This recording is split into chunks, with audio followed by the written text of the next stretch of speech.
What is Belfor Declaration?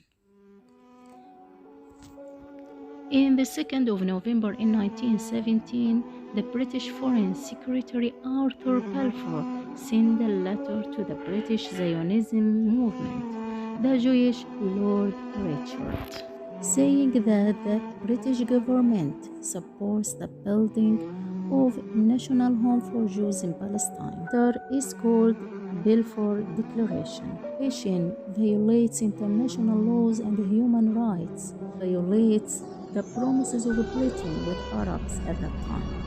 It shows the lies of the Britain government regarding Palestine. Belfor Declaration embodies the support of Britain for Zionism project. These are the policies of the Britain government against the Palestinians. First of all, it took away lands and properties from the Palestinians and gave it to the Zionist gangs. Secondly, it facilitated the immigration for the Jews to Palestine. Thirdly, silence on the crimes of Zionist gangs against Palestinians.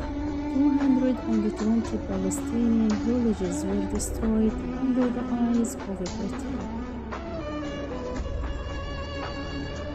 This fateful declaration and its results is one of the reasons of Palestinian people catastrophe, while the occupation celebrates it every year.